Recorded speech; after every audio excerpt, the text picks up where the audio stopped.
Thank you. Now let's have our next Binibini. Binibini 5. Binibini 5, may gusto ko bang pasalamatan or batiin?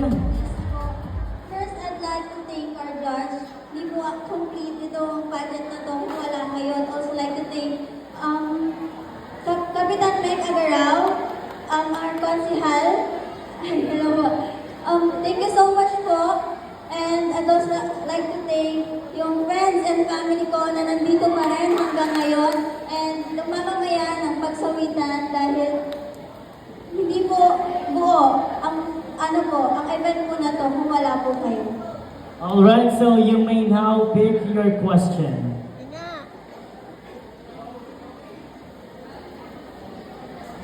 Binibini 5, I'll read your question twice. Lahat tayo ay may kanya-kanyang relihiyon at paniniwala. Sa iyong palagay, gaano ba kaimportante ang pananampalataya sa Diyos para sa mga kabataan na katulad mo? Once again, lahat tayo ay may kanya-kanyang relihiyon at paniniwala.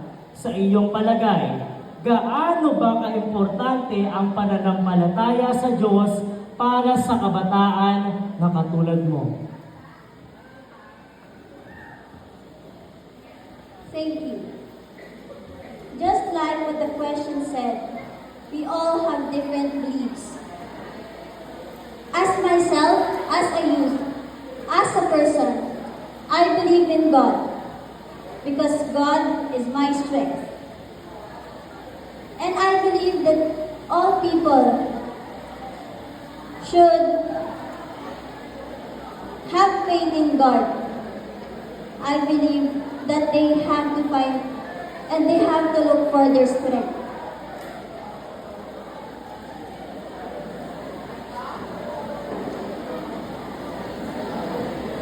As I joined this competition, this pageant, at first I don't know how to walk.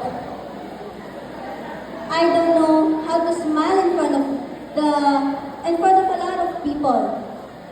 But I prayed and I took my strength.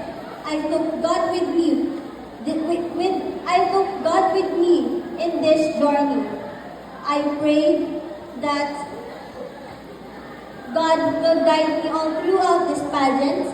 I prayed that God could help me win this crown.